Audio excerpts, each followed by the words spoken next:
Hola, bienvenido al canal Inversor Novato. En el vídeo de hoy te traigo mi cartera de dividendos, la cual todavía está en construcción.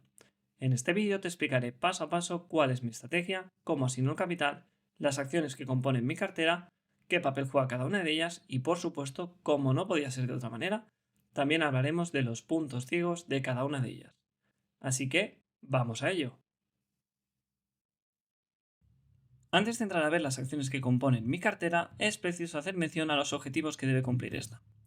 En primer lugar, la cartera tiene que generar ingresos recurrentes, estables y crecientes. En segundo lugar, la cartera tiene que estar alineada con mi perfil de inversor. Y esto es muy importante, porque la mayoría de errores se cometen por no saber cuál es tu perfil y sobre todo cuál es tu nivel de tolerancia al riesgo. Por eso antes de invertir, pues es muy importante hacer eso, 3 o 4 test de perfil de inversor para ver dónde estás. Yo en mi caso tengo un perfil de inversor moderado, más tirando hacia conservador. ¿Y esto qué significa? Bueno, pues significa que yo priorizo la preservación de mi capital a cambio de un retorno más modesto. Y en último lugar, tenemos la diversificación. Mi cartera tiene que estar diversificada, tanto por sectores económicos, como por zonas geográficas, como por divisas.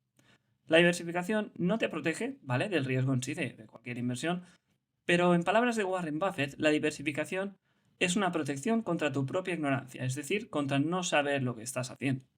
Visto que yo soy un inversor novato y por lo tanto no tengo mucha experiencia todavía, creo que la diversificación es una muy buena idea para así mitigar mis errores por mi propia ignorancia. Y al final estos tres objetivos que ves en pantalla, pues bueno, son los que han influenciado a cómo asigno el capital, que es lo que veremos a continuación. La lógica detrás de la composición de mi cartera está en una combinación de acciones o activos con una alta rentabilidad y por otro lado, acciones o activos con una rentabilidad más moderada. ¿Esto qué significa? Bien, significa que los activos con una mayor rentabilidad me ofrecen unos retornos más inmediatos a corto y medio plazo, mientras que los activos con una rentabilidad moderada son aquellos que me ofrecen una estabilidad y una protección en tiempos de incertidumbre. La asignación del capital para cada uno de estos segmentos, pues bueno, es como es en pantalla, es un 30% en esos activos de alta rentabilidad y un 70% en los activos con la rentabilidad más moderada. Estos últimos al final son el ancla, ¿vale? Son el grueso de mi inversión y son los que me mantienen alineados con mi perfil de inversor. Y dicho esto, también quería enseñarte los activos que componen pues, estas dos categorías o estos dos segmentos que conforman mi cartera. Por un lado está el core defensivo, ¿vale? Que es ese 70% de activos con una rentabilidad más moderada y que se compone básicamente pues, por acciones de sectores defensivos, como puede ser el de servicios públicos y acciones de empresas consolidadas en su sector. Mientras que el segmento de mayor rentabilidad o una rentabilidad elevada, pues de momento ahí tengo tres acciones, ¿vale? Una de ellas, por ejemplo, es Realty Income, cuyo ticker es, bueno, que es la letra O que veis en pantalla. Y para que veáis el contraste entre los dos segmentos, Realty Income tiene una rentabilidad del dividendo de un 6%, lo cual es pues, bastante elevado, mientras que Johnson Johnson, que está en mi core defensivo, tiene una rentabilidad de un 3,4%. Ahí se ve, ¿vale?, la distinción entre un segmento y el otro. Y finalmente, antes ya de entrar a analizar cada una de las acciones que componen la cartera, pues también quería enseñarte el peso que cada una de ellas tiene ahora mismo, actualmente, en mi cartera. Lógicamente, el peso que veis en pantalla, pues oye, no está equilibrado, ¿vale? No está ajustado, porque la cartera todavía está en construcción. Una vez la finalice, entonces sí pasaré a hacer un rebalanceo para equilibrar el peso de cada una de ellas. Y ahora sí, ya, sin más dilación, pues pasemos a la parte más interesante del vídeo, como es el análisis de cada una de las acciones que componen mi cartera. Y empezando por el core defensivo de mi cartera, la primera empresa que vemos en pantalla es WEC Energy Group, cuyo ticker es WEC, y se trata de una utility, es decir, una empresa del sector de servicios públicos. Esta empresa opera en varias regiones de Estados Unidos y su negocio se concentra en la generación y la distribución tanto de electricidad como de gas natural. Como ves también en pantalla, su dividend yield pues, es de un 3,78%, no está mal, y la tasa de crecimiento de sus dividendos los últimos 5 años ha sido de un 7%, una tasa que por cierto también ha logrado mantener los últimos 10 años gracias a una tendencia creciente de sus ingresos. De hecho, esta empresa, su margen de beneficio neto es superior al promedio de su sector. Luego la payout ratio es verdad que es un 72%, es un poquito elevada, ¿de acuerdo? Para lo que a mí me gustaría, pero hay que entender también que es una utility. Y por otro lado, es una métrica que la empresa ya tiene presente y uno de sus objetivos en las guías o perspectivas que normalmente las empresas hacen de cara a los años venideros, tiene como objetivo mantener una payout ratio de entre el 65 al 70%. lo cual está bien y además demuestra el compromiso de esta empresa de seguir pagando dividendos a sus accionistas, preocupándose por mantener una payout ratio más estable o más sana, por decirlo de alguna manera. Pero lo que más me ha gustado de esta empresa, ¿vale? Y este es un criterio que yo sigo en todas las acciones que tengo en cartera, es su historial de dividendos. Es un historial muy sólido. Como veis en pantalla, pues 82 años repartiendo dividendos y 21 años incrementándolo de manera consecutiva. Un logro que no está al alcance de todas las empresas y que le ha valido a WEC poder entrar en el índice Standard Poor's High Yield Dividend Aristocrat.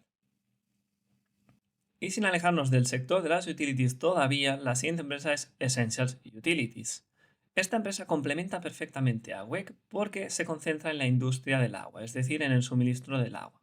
Aunque es verdad que desde 2020, debido a una adquisición estratégica de una empresa más pequeña, que era People's Gas, también tiene un segmento de negocio en el gas natural. Opera en varias regiones de Estados Unidos, pero concentra su mayor actividad en el estado de Pensilvania. Su dividend yield es de un 3,56% y la tasa de crecimiento anual de los dividendos en los últimos 5 años ha sido de un 6%, casi un 7%. Cabe decir que este último año también la tasa se ha mantenido en un 6%. La payout ratio es algo más sana, de acuerdo, que la de WEG, un 62%, y un historial de dividendos muy sólido. 79 años repartiendo dividendos y 33 incrementándolos de manera consecutiva. De acuerdo, Essentials Utilities básicamente tiene el estatus de Dividend Aristocrat. Y ahora que ya hemos visto un poquito las métricas de estas empresas y el negocio al que se dedican, pasemos ahora a preguntarnos, ¿no?, cuál es su rol, ¿no? ¿Cuál es ese papel que juegan dentro de mi core defensivo y dentro de mi cartera? Pues bien, estas dos empresas, al pertenecer al sector de servicios públicos, son acciones puramente defensivas. Y su rol es el de proporcionar estabilidad y protección en tiempos de incertidumbre, de recesión económica y de cualquier evento, pues, desfavorable en los mercados. Además, estas empresas, al pertenecer a este sector de las utilities, es verdad que son mucho más resilientes que otras empresas, pues, de otros sectores como puede ser el sector energético, un sector mucho más sensible a las tendencias económicas. Y el motivo es muy simple, es debido al negocio, al modelo de negocio que subyace detrás de estas utilities. En este sentido, estas empresas son empresas que proveen servicios esenciales como es la luz, el agua, el gas y por lo tanto la demanda se mantiene constante incluso en tiempos de crisis económicas. Además, son empresas fuertemente reguladas, lo que les beneficia porque por un lado se tiende a crear unos monopolios de forma natural, ¿de acuerdo?, para estas empresas, dándoles, por ejemplo, un área de servicio o una cuota de mercado. Y en segundo lugar, es verdad también que la barrera de entrada de este sector es muy fuerte. La implementación de una instalación de una planta eléctrica o una planta de suministro de agua es muy costoso. Y esto disuade la entrada, pues, de potenciales nuevos competidores. Y además también evita la confrontación directa muchas veces entre estas empresas, porque sus ganancias son predecibles y estables. Y son predecibles y estables gracias a que el regulador es también quien tiene que aprobar finalmente esas tarifas de precios, ¿no?, que estas empresas luego pasan a sus clientes finales. En definitiva, el sector de las utilities es un sector defensivo al que no solo se acude cuando hay tiempos de pánico en la bolsa, sino que también acuden inversores, pues, conservadores que buscan dividendos estables y fiables. Esa es la característica más tradicional de este sector y de estas dos empresas que tengo en cartera. Pero no solo todo lo que reluce. Lógicamente, estas empresas, pues oye, tienen sus puntos ciegos, ¿no? El primero de ellos, por ejemplo, es la propia regulación. De la misma manera que les da unas ventajas en algunos aspectos, les da unas desventajas en otros aspectos. El riesgo regulatorio viene dado por las políticas medioambientales y la protección de la salud, que son cada vez más agresivas y por tanto se traduce en un mayor incremento de costes para estas utilities en materia de compliance, es decir, en materia de cumplimiento normativo. No obstante, sí que es verdad que estos costes tradicionalmente han sido reconocidos por el regulador y recuperables por parte de las utilities. Por lo tanto, tanto Web como Essential Utilities en principio van a poder recuperar esos costes a través de las tarifas reguladas o los mecanismos legalmente establecidos. Pero lo más interesante son sus puntos ciegos o riesgos específicos. En el caso de Web, por ejemplo, es la prohibición del gas natural. Ahora mismo existe un procedimiento público abierto por la Cámara de Comercio de Illinois y en el que participa WEC y se debate el futuro del gas natural en ese estado, es decir, cuál será su papel. En este sentido, el objetivo es la descarbonización, ¿no?, de los sistemas de distribución de gas natural y esto podría acabar desembocando en una normativa que prohibiera el uso del gas natural en edificios de nueva construcción o su limitación. Esto es un hecho, por ejemplo, en la ciudad de Chicago ya hay una propuesta sobre la mesa en ese sentido, todavía no aprobada, pero que prohíbe el uso del gas natural en edificios de nueva construcción con ciertas excepciones y que, por ejemplo, también afecta a WEC. Entonces, como he dicho, WEC es parte, ¿no?, de este procedimiento, pero más allá de él, lo cierto es que es consciente de esa transición energética y, por ejemplo, pues tiene proyectos de energía solar y energía eólica, y en el caso específico de gas natural también está explorando una línea de gas natural renovable, es decir, una línea de gas que, a diferencia que el tradicional, pues viene de fuentes de energías limpias, como puede ser la biomasa. Y por otro lado tenemos a Essentials Utilities, que se le está atragantando una adquisición estratégica de Delcora. Delcora es una compañía regional del estado de Pensilvania que se dedica al tratamiento de aguas residuales. Entonces Essentials Utilities pues, inició negociaciones para adquirir a esta compañía regional y así expandirse dentro de la industria del agua, que está muy fragmentada, pero se topó con fuertes resistencias por parte de la administración pública del condado de Delaware. Ahora mismo la transacción pues, está pendiente de finalizar y de hecho está en un procedimiento judicial y veremos qué resuelve el juez que lleva el caso. No obstante, la directiva de Essentials Utilities ha sido bastante prudente, ¿no? Y para sus expectativas de 2025 y años venideros ha excluido del Cora, o mejor dicho, la adquisición de Delcora en esas perspectivas. Y aún así las mismas son bastante buenas porque se prevé unas ganancias por acción de entre un 5 a un 7% a lo largo de estos años hasta 2027, y es verdad que también hay otras oportunidades, ¿no?, de adquisiciones estratégicas debido a esa fragmentación dentro de la industria del agua. Y después de analizar las utilities, que forman esa base más estable de mi cartera gracias a esos ingresos predecibles y su resiliencia en tiempos de crisis económica, saltemos ahora de sector. Ahora nos vamos al sector de la salud. La primera empresa que ves en pantalla es Bristol Myers Squibb, es una farmacéutica estadounidense que se centra en el desarrollo de medicamentos innovadores para enfermedades graves como la esquizofrenia o el cáncer. Además, su negocio está bastante diversificado porque opera en varias ramas terapéuticas como inmunología, oncología, cardiovascular o hematología.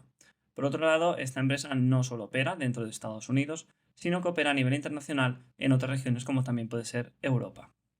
Su dividend yield es de un 4,33%, bastante elevado, y su crecimiento de los dividendos los últimos 5 años se ha mantenido en una tasa del 7,5%.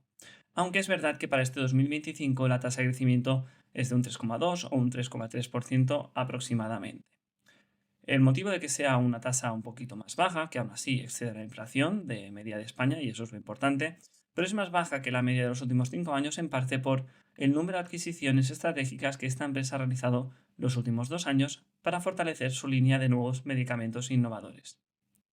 Por otro lado, su payout ratio, que es lo que creo que más destaca, ¿no?, en esta diapositiva, es que es un 205%. Esto es algo bastante inusual, es una payout ratio un poco anómala, y a priori pues parece que Bristol Myers está pagando dividendos por encima de sus posibilidades.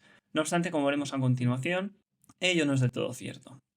Por otro lado, el historial de dividendos es muy sólido, 93 años repartiendo dividendos y 16 años incrementándolos de manera consecutiva, lo que no la convierte en un dividend aristocrat, pero sí en una dividend achiever. Y ahora volvamos a esa payout ratio. Como decía, esa payout ratio era bastante inusual y lo que hay que hacer en estos casos, cuando vemos una payout ratio tan elevada, es mirar si se trata de un evento puntual o no. Para ello, lo mejor es acudir a una métrica que es algo más precisa, que es el flujo de caja libre o en inglés free cash flow, y ver si ese free cash flow, pues, oye, cubre los dividendos o no. Como ves en pantalla, este es un gráfico que yo he sacado del Excel que utilizo para analizar las empresas. Es un gráfico de Bristol Myers. Y si vemos en el año 2024 el free cash flow, que es esa barrita azul, pues es mucho más elevado, ¿no?, que los dividendos, que es esa barrita roja. Y por lo tanto esto significa que Bristol Myers Squibb realmente pues sí puede seguir pagando dividendos, al menos en un futuro próximo. No obstante, será importante monitorear esa payout ratio para que vuelva a unos niveles más normales. Y la siguiente acción del sector de la salud es una farmacéutica mucho más conocida. ¿Quién no ha visto, no, esas colonias de bebé en el supermercado? Se trata de Johnson Johnson. Al igual que Bristol Myers, pues también tiene su segmento, ¿no?, de desarrollo e innovación de nuevos medicamentos, pero a diferencia que esta última, Johnson Johnson tiene un segmento de negocio que es el de dispositivos médicos, que realmente se trata como de una subindustria dentro del sector de la salud, con una demanda mucho más estable y menos sujeta al riesgo de esa necesidad constante, ¿no?, de innovar medicamentos, lo que complementa perfectamente a Bristol Myers porque mitiga su volatilidad y esa exposición a una necesidad de innovación constante.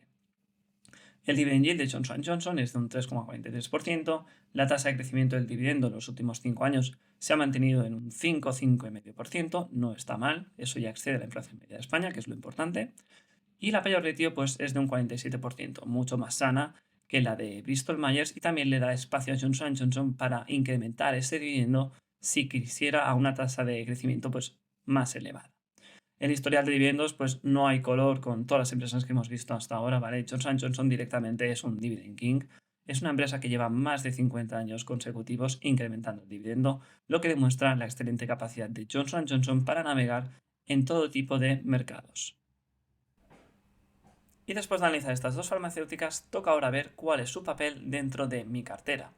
En este sentido, tanto Bristol Myers como Johnson Johnson juegan un papel clave dentro de mi segmento defensivo, porque complementan a mis utilities. En este sentido es verdad que también son acciones defensivas, pero no lo son tanto, ¿vale?, como las utilities, y por otro lado lo que sí ofrecen, y las utilities no, es un potencial de crecimiento del dividendo y también una apreciación de capital, gracias justamente a esas oportunidades de expansión a nivel internacional y también a través de la innovación de nuevos medicamentos para enfermedades graves, como hemos visto antes, pues de todo tipo, ¿no?, desde cáncer hasta la esquizofrenia.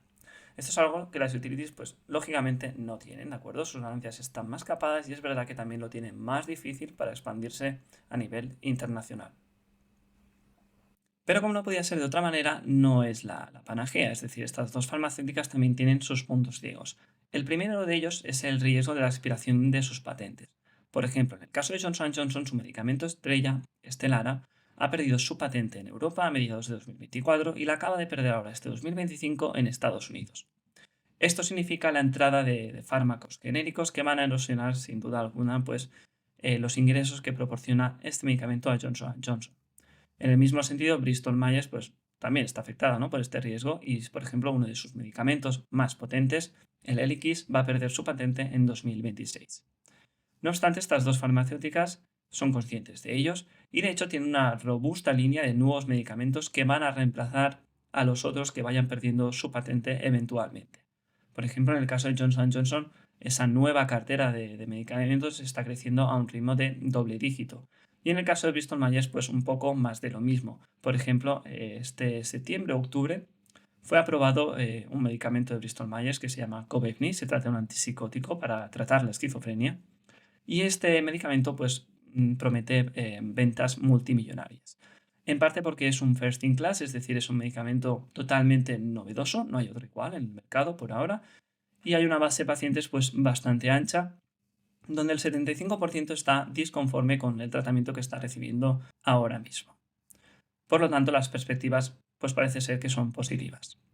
Otro de los puntos ciegos que enfrentan estas farmacéuticas es un posible control o negociación de los precios de determinados fármacos que están incluidos en el programa de Medicare y Medicaid y que cumplan determinados requisitos. Esto viene por la administración Biden y por la aprobación de la Inflation Reduction Act, también llamada IRA, que es una norma que permite pues, al gobierno poder negociar el precio de esos fármacos. Por ejemplo, sin ir más lejos, el medicamento Eliquis ha sido seleccionado para esa negociación, ¿no?, de precios, y también le va a ocurrir lo mismo a Johnson Johnson y a alguno de sus fármacos, muy probablemente.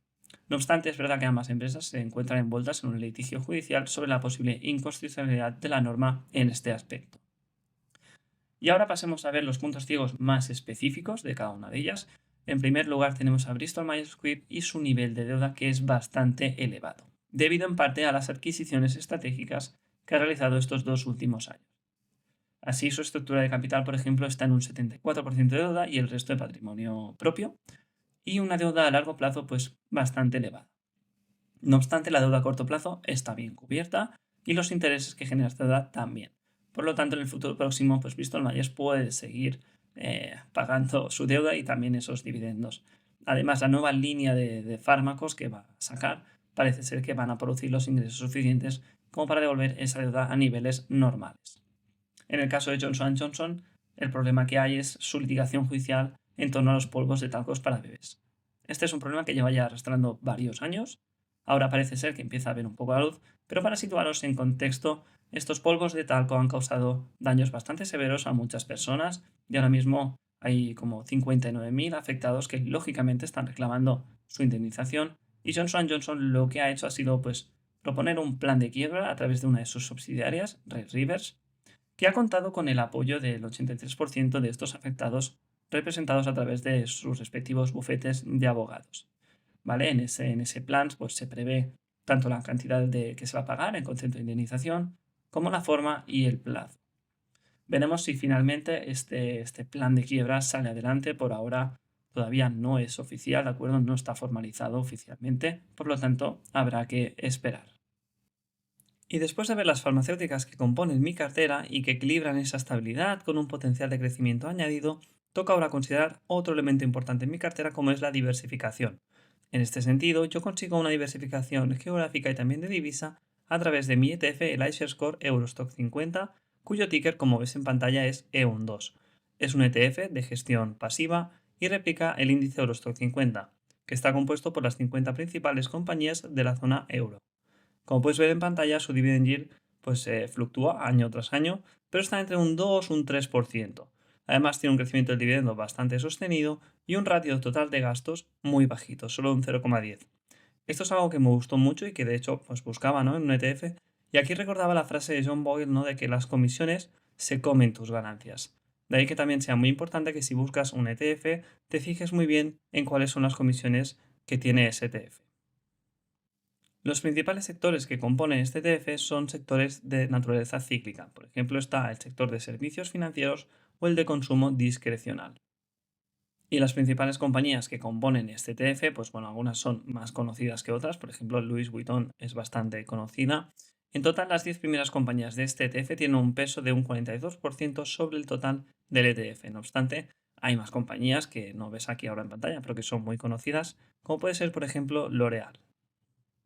Y ahora que hemos visto un poquito la composición de este ETF, toca ahora ver cuál es su papel dentro de mi cartera y de mi core defensivo. Su papel está muy claro, es el de aportar esa diversificación a través de la exposición a la zona euro. Además, como el índice que replica está compuesto por básicamente las blue chips europeas, ¿de acuerdo? Son empresas consolidadas y estables en su sector, me añade también cierta estabilidad. Por otro lado, el papel que juega también este ETF es el de mitigación del riesgo de divisa. Como la divisa base de este ETF es el euro y la mía también lo es, me veo menos expuesto, ¿no?, a esas fluctuaciones entre divisas como podría ser entre el dólar y el euro. Finalmente también te quería hablar de, no el papel que juega, porque esto ya no es un papel, pero sí uno de los motivos por los que lo escogí.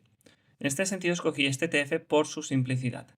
Y aquí lo que hice fue aplicar un principio científico que es conocido como la navaja de Occam, que nos invita a no complicarnos demasiado las cosas y viene a decir fundamentalmente que la solución más simple es la más probable.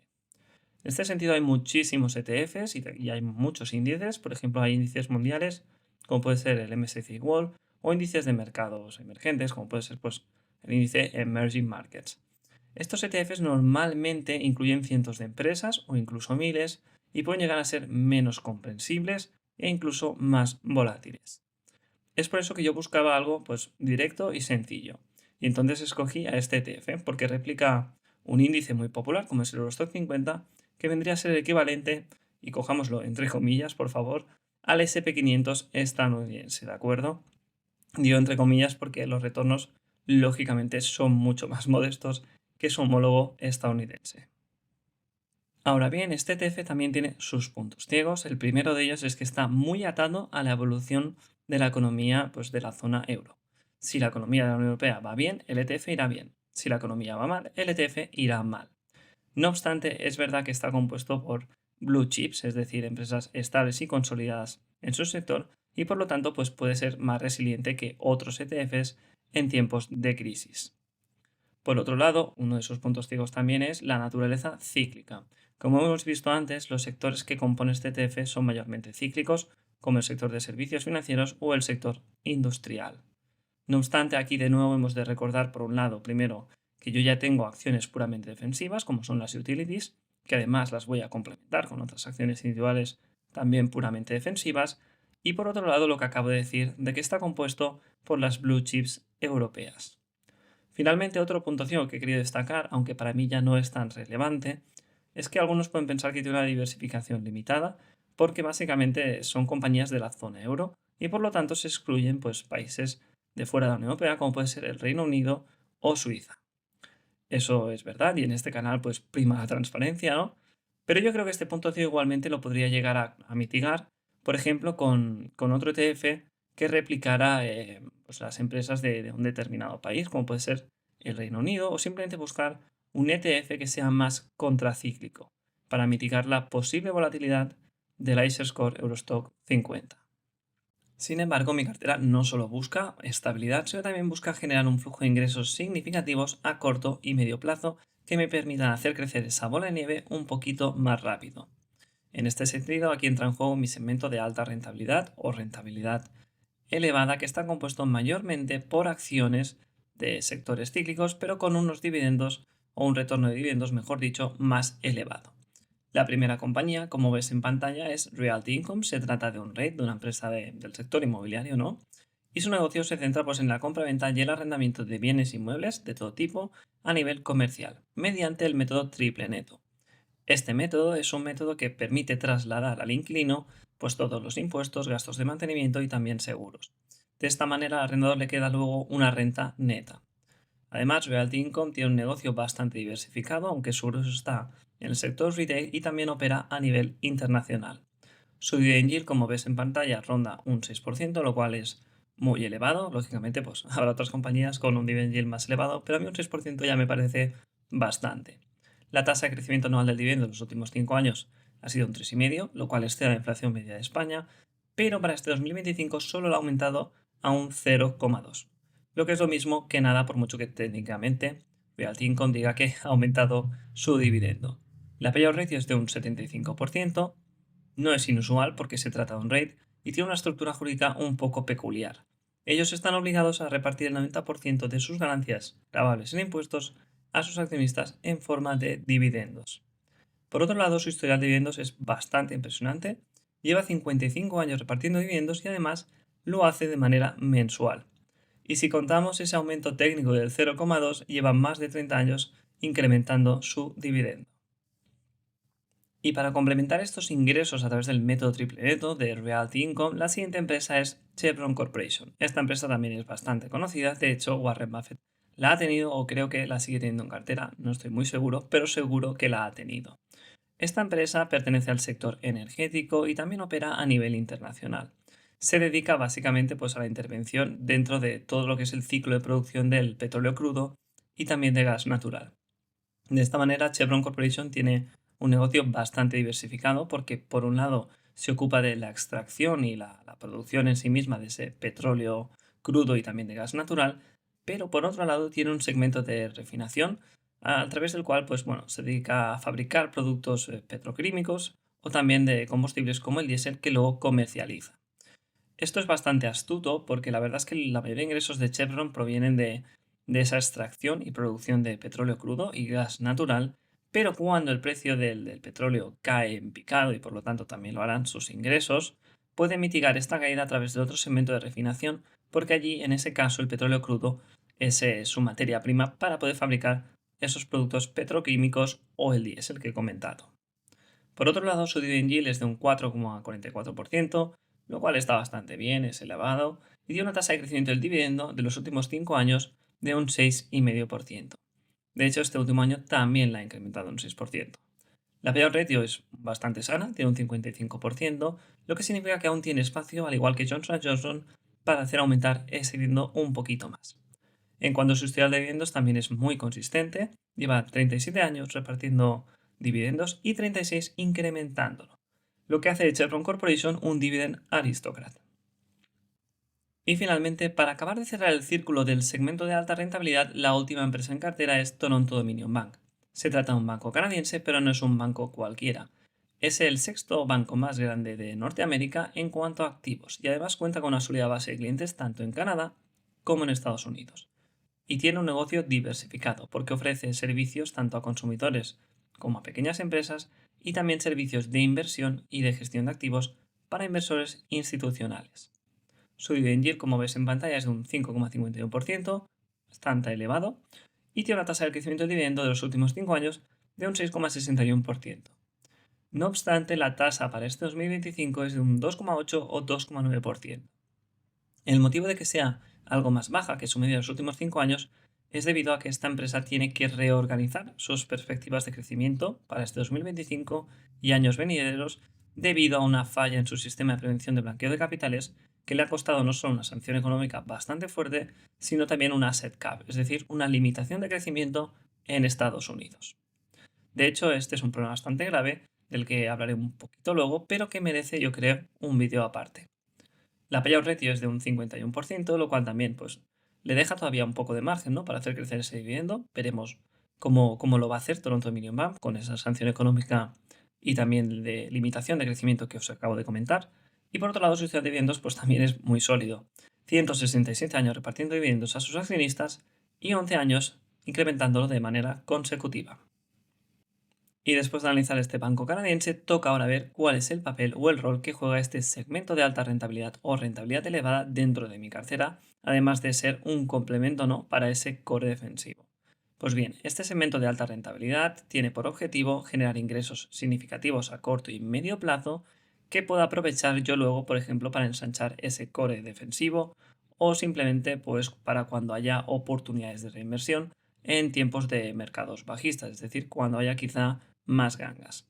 Además, otro papel que juega lógicamente también es el de la diversificación. Hasta ahora en el core defensivo hemos visto acciones de sectores defensivos, como puede ser el de la salud, ¿no?, o el de las utilities. Y en cambio, en este segmento de alta rentabilidad hemos visto otros sectores como el energético o, por ejemplo, el financiero. Pero como no podía ser de otra manera, lógicamente tiene sus puntos ciegos. En primer lugar, por ejemplo, el impacto de factores macroeconómicos. Un ejemplo sería la subida de tipos de interés que afecta negativamente a Realty Income porque se trata de un REIT y son bastante más sensibles a estos. O por ejemplo, Chevron Corporation también se ve más afectada, ¿no?, por esa volatilidad en el precio del petróleo crudo. Por otro lado, otro de esos puntos ciegos es la sostenibilidad del dividendo. Esto es muy importante porque es fácil caer, por ejemplo, en lo que se llaman dividend traps, que es una situación en la que tenemos una empresa, ¿no?, con unos retornos por dividendos muy elevados y eso puede ser muy tentador porque a corto plazo pues, generamos más ingresos, pero que ese dividendo no sea sostenible y en consecuencia esa misma empresa corte o reduzca drásticamente ese dividendo al cabo de poco tiempo. Finalmente hay puntos ciegos más específicos, ¿no?, para estas empresas. En primer lugar, me gustaría hablar de Toronto Dominion Bank. Este ya lo hemos comentado un poquito. Ese fallo en el sistema de prevención de blanqueo de capitales que creo que merece de verdad un vídeo aparte porque tampoco tengo muy claro si voy a cerrar posición o no. Lo quiero analizar bien. Pero sé que es una situación bastante grave y esa limitación de crecimiento en Estados Unidos les ha hecho mucho daño, tanto que ahora tienen pues eso, ¿no?, que reorganizar un poco cuáles son sus perspectivas y ver cómo pueden seguir creciendo. Por otro lado tenemos a Realty Income, que bueno, uno de esos puntos ciegos es una dependencia al sector retail bastante fuerte, es decir, al sector minorista, porque sus ingresos la mayoría provienen de allí. El problema es que sus principales inquilinos, como puede ser Walgreens Boots o Dollar Tree, han anunciado el cierre de sus tiendas, en concreto creo que eran 1.200 y 600 respectivamente, para este 2024. Yo creo que esto es debido en parte a un cambio en las preferencias del consumidor que cada vez se está yendo más al comercio electrónico, es decir, se está yendo más a Amazon y estas empresas pues se están viendo afectadas y en consecuencia también los ingresos de Realty Income. No obstante, Realty Income tiene un negocio bastante diversificado. No solo es porque opera a nivel internacional, que también cuenta, sino porque también se dedica al arrendamiento de otros bienes inmuebles, no solo dentro del sector minorista, como puede ser, por ejemplo, el arrendamiento de data centers.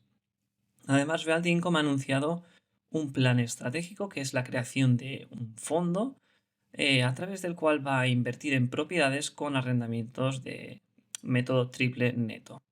Este fondo va dirigido a inversores institucionales y Realty Income quiere beneficiarse de él a través de, por ejemplo, el cobro de comisiones por la gestión de ese fondo de manera recurrente a sus inversionistas y por otro lado también está intentando acceder a lo que es el mercado de capital privado en el sector inmobiliario comercial.